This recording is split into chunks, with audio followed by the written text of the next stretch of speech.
एक ही नाम को लेकर चल रही थी, नरेंद्र मोदी जी, नरेंद्र मोदी जी, नरेंद्र मोदी जी। और इन चुनावों में तो ऐसा हुआ कि भारतीय जनता पार्टी किनारे हो गई। बिल्कुल बिल्कुल।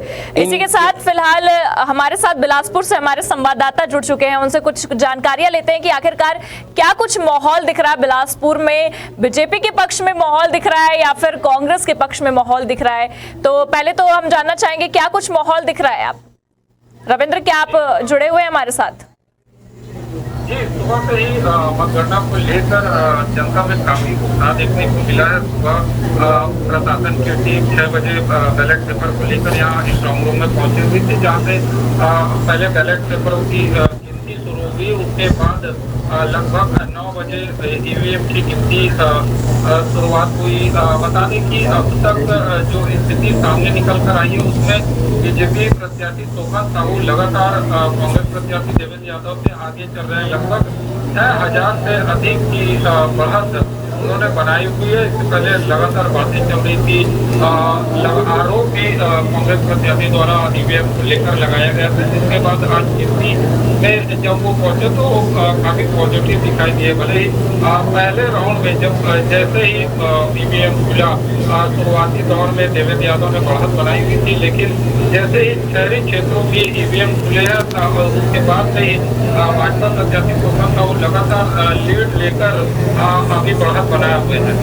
बिल्कुल रविंद्र, अगर हम देखें तो देवेंद्र यादव ने कुछ आरोप प्रत्यारोप भी लगाए थे, जिसकी जानकारी आपने हम तक पहुंचाई थी और हमने जनता तक ईवीएम को लेकर वो आरोप प्रत्यारोप थे। क्या कुछ कहना रहेगा आपका उस पे?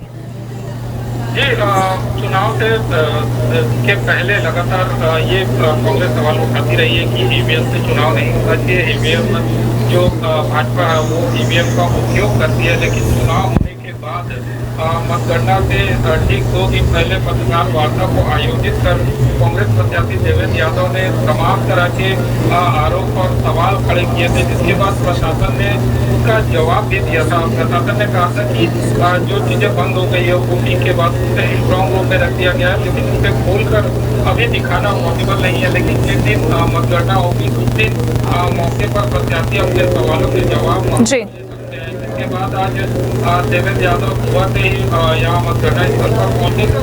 प्रशासन की टीम भी मौके पर पहुंची थी। शुरुआती दौर में देवेंद्र यादव ने बेहतर प्रदर्शन करते हुए बढ़त बनाई थी, लेकिन उसके बाद जैसे जैसे मतों की गिनती आगे बढ़ती गई वैसे वैसे जो तोफान साहू है भाजपा प्रत्याशी, उन्होंने अपनी बढ़त बनाई है। बता दें कि बिलासपुर लोकसभा क्षेत्र मतगणना यहाँ भूमि के साथी इंजीनियरिंग कॉलेज में लगातार चल रही है।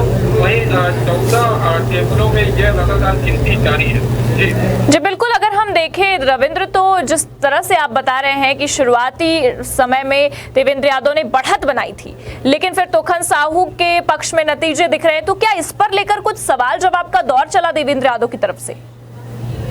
जी, लगातार शुरुआत से ही जो मतगणना था या जो उम्मीदें थी जी भाजपा के पक्ष में थी, क्योंकि शुरू से ही कई जगहों पर भाजपा ने तैयारी शुरू कर दी थी। भाजपा के जीत के जो बैनर पोस्टर है वो आज सुबह से ही लगने चालू हो गए थे। जैसे ही मतगणना स्थल भाजपा के नेता या कार्यकर्ता पहुंचे तो शुरुआत में भले ही वो मायूस दिखाई दे रहे थे, लेकिन जैसे ही दूसरे और तीसरे राउंड की गिनती शुरू हुई उस पर जैसे ही तोफान साहू में बढ़त प्राप्त की, उसके बाद जो खुशी की लहर है वो भाजपा कार्यकर्ताओं में देखने को बन रही है। वहीं बता दें कि बेलसरा विधानसभा क्षेत्र में जो विधायक हैं सुशांत शुक्ला, उनके ऑफिस के बाहर भाजपा ने तैयारी भी शुरू कर दी है। वहाँ पर बैनर पोस्टर भी लगाए जा रहे हैं, उन्हें सजाया जा रहा है। बता दें कि जी आपका बहुत बहुत धन्यवाद रविंद्र। फिर हम आपसे जुड़ेंगे और जो भी जानकारियां रहेंगी हम आपसे फिर से लेंगे।